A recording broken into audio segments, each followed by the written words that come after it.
Mon cher Daouda Mohamed Kamara vient de l'apprendre. Hein. Voilà, cette saisie record, ça se passe chez nous en Guinée. 30 kilos de cocaïne saisie par les autorités. Justement, et l'information nous parvient à l'instant et jusque-là, il n'y a pas encore une précision exacte sur... 3 tonnes, il faut le rappeler. 3 tonnes, voilà. 3 tonnes exactement, et avec une quarantaine de sacs contenant chacun 40 kilos, c'est qu'on nous apprend. Ça se passe à la frontière entre la Guinée et la Guinée-Bissau.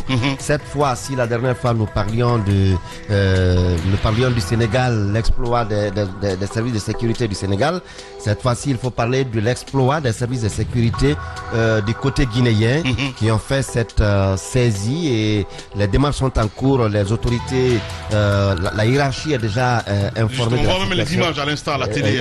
Justement. 3 tonnes de cocaïne saisie donc à la frontière, il faut le rappeler. C'est l'information principale. Justement, c'est l'information principale, et on n'est pas pour l'instant situé sur d'où ça venait exactement, qui étaient des convoyeurs et quelle était leur destination au-delà de la Guinée-Bissau. Et les informations, on va continuer à fouiller, et nous appelons déjà de part et d'autre pour savoir exactement qu'est-ce qui se passe.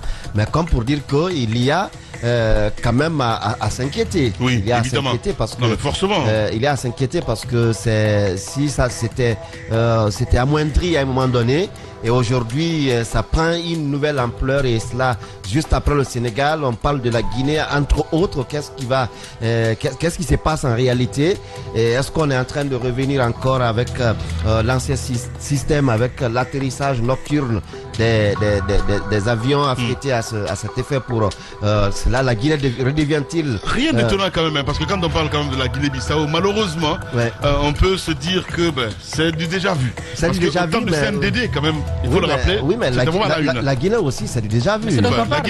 La Guinée aussi, hein, la Guinée, la République Guinée. C'est la sous-région. C'est la sous-région, c'est l'Afrique de l'Ouest, c'est la Côte d'Ivoire qui fait beaucoup de saisies, le Sénégal qui fait beaucoup de saisies, la Guinée par moment, on passe sous silence certaines saisies et qui deviennent par moment de poudre de manioc par moment, substitution d'un point A à un point B.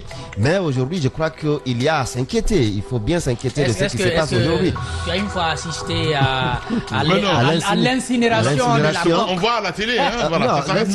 Chambre indienne, j'ai vu, mais la cocaïne, j'ai jamais vu. C'est vrai. On n'incínère pas. Ça, c'est pour les boss. Voilà. C'est pour les boss, les gars. Voilà. Est-ce que la cocaïne est incinérée? Mais c'est incinérable quand même. C'est incinérable. On dilue, je pense. On dilue. Ah bon? Oui. Ah ben d'accord, ok. Ça, je savais pas. Mais non, c'est pas. Oui, mais quand même, on fait une propagande. Quand on veut incinérer le chanvre indien. Oui, ça. On va inhaler. Non, mais même le chanvre indien, quand vous brûlez, quand vous incinérez le chanvre indien et vous inhalez, c'est. Le chanvre indien, c'est thérapeutique. Non, mais la coque également est thérapeutique. Allez, s'il te plaît, Mohamed Ali. Mohamed Ali, s'il te plaît. La coque comme également. si on n'a pas trop de problèmes comme ça. La coque également est thérapeutique. La coque également est thérapeutique. Alors, non, c'est thérapeutique. Merci beaucoup. Peut-être même que les gars, ils sont passés quelque part ce matin avant de venir dans le studio. L'information principale, mesdames et messieurs, vous qui nous rejoignez sur Radio Espace, environ donc 3 tonnes de cocaïne saisie donc à la frontière avec la Guinée-Bissau. L'opération donc a eu lieu hier par les éléments de la gendarmerie nationale. On reviendra forcément sur cette information pour votre plaisir. Pour l'heure, les grandes gueules continuent sur Espace. Vous nous écoutez aussi en région sur Makona FM du côté de Guékédou. Merci de votre fidélité. Vous continuez à réagir sur nos différents canaux. Je veux dire sur X, mais aussi sur le numéro de téléphone qui s'affiche juste là, 00224 657 39 13 13. Jacques, évidemment, parce que c'est à la une, l'actualité, il faut le rappeler. Que peut-on dire quand on se réfère un petit peu aux chiffres en ce qui concerne les saisies de drogue? Évidemment, aujourd'hui, aux yeux de la population, on se dit, on fait des saisies comme Ali le disait tantôt, sauf que ça s'arrête là. En fait, on fait du perlimpinpin de perlimpinpin à la télévision. Après, plus rien ne se passe. Oui, et c'est pourquoi je disais, c'est vrai qu'on en a rigolé, mais c'est très sérieux. Ouais. Quand on saisit le chanvre indien, on organise une campagne d'incinération. Derrière les koyas là-bas, les médias viennent, on dit grosse saisie, et puis les autorités procèdent à l'incinération. Ça veut dire que la quantité qu'on a saisie est détruite, elle n'est plus dans aucun circuit.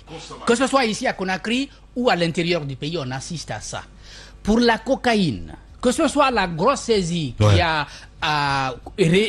a entraîné là-dedans les policiers, puisqu'on en a parlé à l'époque avec le nouveau ministre de la Culture. Ensuite, les saisies qui ont suivi, même sous le CNRD, ce n'est pas encore appris qu'on a organisé une campagne.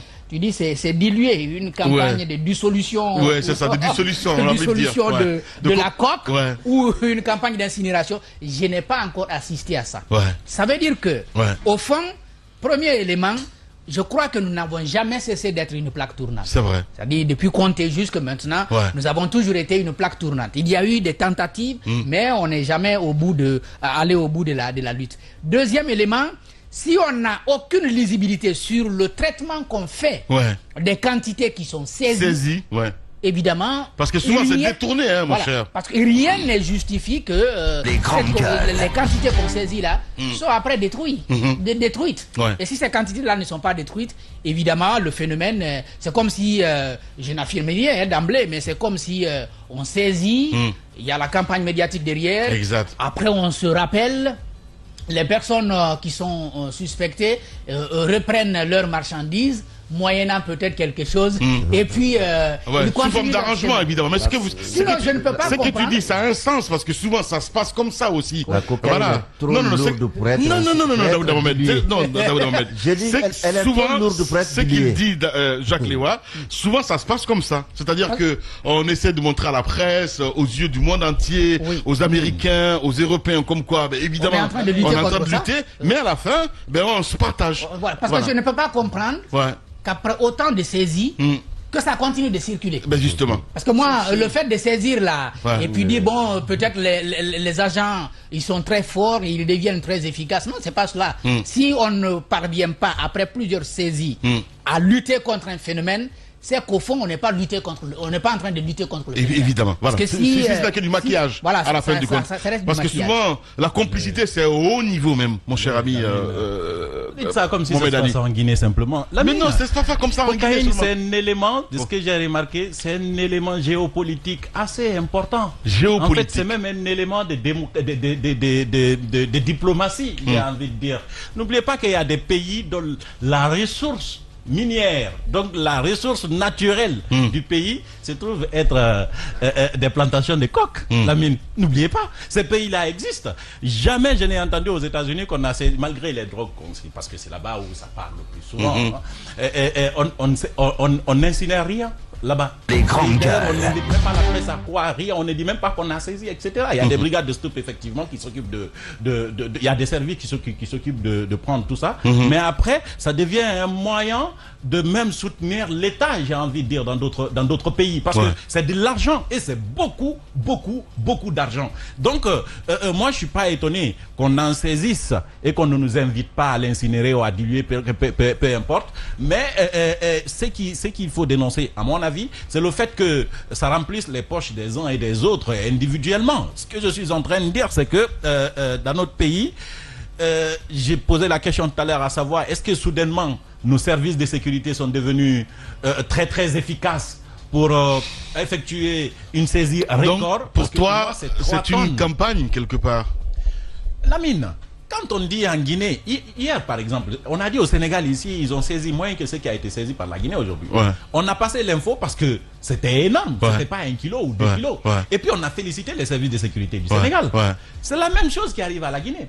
3 tonnes de cocaïne saisies dans la sous-région par les services de sécurité de la Guinée, ça ramène de la confiance au moins pour les partenaires qui sont... d'accord. Il faut déjà dire, il faut savoir quand même que il y a toujours des saisies à l'aéroport notamment. Je pense que... À l'aéroport notamment, il y a toujours des saisies. On est d'accord qu'il y a je toujours pense des que saisies. un moment, Daouda, quand c'est bon, c'est bon. Tu n'as pas dit quand c'est fait au Sénégal que c'est bon et quand c'est fait chez nous, tu te dis... Non, mais non, mais c'est ce que tu dis là. Qu'est-ce que tu as dit tout à l'heure, Mohamed Ali? J'ai pas dit ça. J'ai pas dit c'est mauvais. Un peu de cohérence. Non, je suis très cohérent, Lamine. J'ai pas dit ça. J'ai dit, on a félicité le Sénégal et en Guinée, on a fait mieux. Donc, on félicite les services de Guinée. Mais non, parce que je suis obligé de faire de la pédagogie. Bien. À la Tamba. Et ça, c'est très important. Voilà. Donc, j'ai dit, on a saisi au Sénégal, on a félicité, c'est très bien. On a saisi plus en Guinée, donc on félicite les services de sécurité de la Guinée. Et on envoie cette image pour dire que tout marche. D'appeler les médias pour qu'ils viennent, qu'on fasse campagne là-dessus, est destiné à donner, mais c'est de la communication de la mine. C'est de l'objectif et c'est de bonne guerre. C'est de dire à l'extérieur que nos services de sécurité en Guinée sont quand même les grandes gueules. 3 tonnes de cocaïne. Pour moi, je ne sais pas, mais de ma mémoire, je ne sais pas à quel moment on a saisi 3 tonnes de cocaïne en Guinée. Parce qu'avant, c'était des boules dans le ventre. C'était 1 kilo, 2 kilos à la rigueur, autant de Il y a eu une grosse saisie sous Alpha Condé. Oui, mais combien est-ce que ça faisait 3 tonnes? 3 tonnes, c'est plus de combien de kilos déjà? Bien. Ça faisait beaucoup et il y a même... en tout cas, 3 tonnes et demi. 3 tonnes, c'est la première fois, d'aussi loin que moi je me souviens, c'est la première fois que nos services de sécurité prennent 3 tonnes de cocaïne. Bien. J'espère que c'est de la cocaïne, ils ont pris, effectivement, ils sont à féliciter. Et donc, ça renvoie à l'image que, ici en Guinée, nous avons des services de sécurité efficaces pour saisir de la cocaïne, mais pas pour sauver des vendeurs du côté de Cancan et de Sigiri, parce que là, en pleine journée, on fait la bagarre. Non, mais je comprends, le parallèle, c'est bien. Mohamed Ali, voilà. Il fallait faire un petit peu. Évidemment. Allez-y, mon cher Tamba, pour la meilleure pédagogie. Allez-y, Tamba. Les grandes gueules. Tu sais, tu n'échapperas pas. C'est-à-dire que la mine, c'est comme les, tu sais, les missiles. Allez-y. Les missiles qui te suivent, là, à la grâce. Comment on appelle ça? Quand tu descends, il descend. Tu remontes, il remonte. Alors, mais ça n'a pas échappé, ça n'a pas empêché que sous Alpha, Interpol se soit mobilisé. La pression à l'époque, parce que entre la quantité qui avait été annoncée, ce qui a quand même été grotesque à l'époque, c'est des quantités que l'on dit avoir disposées quelque part dans une cour, derrière un pick-up, ensuite on les a prises, on les a envoyées vers tel autre service, et puis ensuite c'est revenu vers tel autre. Donc entre le moment où on vous dit nous avons 100 sacs ici, jusqu'au moment où ça arrive au bout, vous vous retrouvez avec une trentaine de sacs, on se dit mais qu'est-ce qui se passe?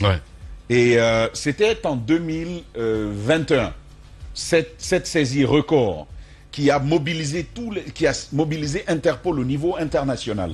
Les grandes qui a même dépêché des représentants de Interpol en Guinée à l'époque pour mettre un peu plus de pression et plus de sérieux. Et même des Américains. Dans ce qui se passait avec cette cocaïne-là. Les différences entre les procès-verbaux sur les quantités annoncées au début et celles qu'on a retrouvées ensuite. Et puis, lorsqu'on va faire les tests sur les quantités saisies, on se retrouve... Non, mais c'est pas possible. Les couleurs même des sacs sont venues à changer entre-temps. Au point que Interpol se disait, mais est-ce que la Guinée sait à quelle presse est-ce qu'elle s'expose de cette façon-là en traitant de ce sujet avec autant de légèreté une telle saisie record. Et donc, on récidive.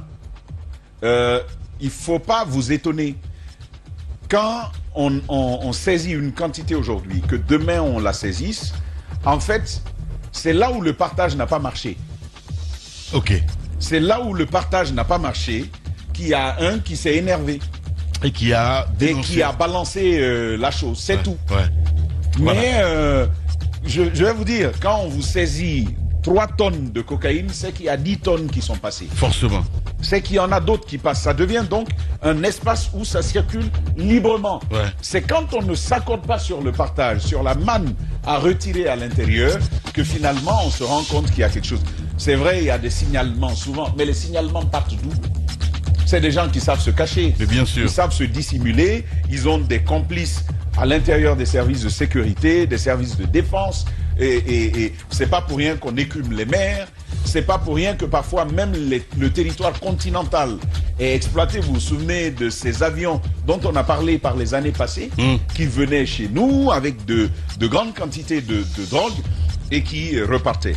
Ah bon, alors, c'est pas bon pour l'image d'une Guinée qui est déjà suffisamment mise en lambeaux à cause des restrictions sur les libertés, à cause de ce type de sujet dont on parlait depuis ce matin avec Maître Samori.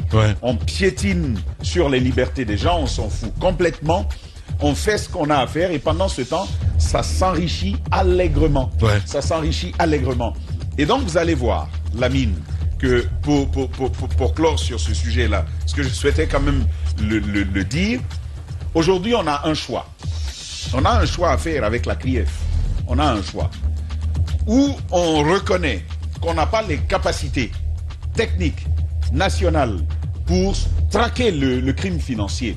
Et ainsi, on recourt à des cabinets spécialisés en leur promettant quoi? 30, même 50% des avoirs qui seront recouvrés, puisque d'une manière ou d'une autre, on ne les recouvrira pas quand ça va rester en nos mains. Donc, soit on fait ce choix-là, même si ça va écorcher notre orgueil nationaliste, je pense que c'est ce qu'il faut faire. Bien. Au moins, on peut recouvrer 50% des avoirs qui se volatilisent comme ça de nos caisses, ou il faut supprimer cette entité-là. Je l'ai dit par le passé, des histoires comme celle de Bill Gates sont légion à la CRIEF. Bien. Si vous ouvrez le dossier de Kassori, le dossier de Diané, comme vous avez vu, le dossier de Michel Kamano, vous rappelez avec même Dame Zeynab Kamara, une institution qui se fait ridiculiser à chaque session, à chaque audience. Et donc, il faut soit s'en débarrasser, mais complètement, ou recourir à un cabinet qui nous aide à traquer tout cela. Sinon, sur la régularité, vous ne trouverez rien. Bien. Vous ne trouverez rien. Ils savent bien comment procéder. Et ce que je disais à l'avocat, je le maintiens toujours, c'est difficile d'avoir servi sous Conté, sous Alpha Condé, à un poste où on voit l'argent passer et revenir et ne pas s'être sali. Bien. C'est très, très difficile. Voilà, merci beaucoup Tamba. Voilà ce qu'on pouvait dire. Voilà, évidemment, sur cette info, il faut le rappeler, 3 tonnes de cocaïne, il faut le rappeler, saisie donc à la frontière avec la Guinée-Bissau. Ça se passe ici. L'opération donc a eu lieu hier par les éléments de la gendarmerie. Grand merci à Ahmed Kamara, évidemment, pour la source. On va revenir forcément avec les rédactions sur cette actualité. Le temps d'une pause, on revient à 11h pour continuer l'émission.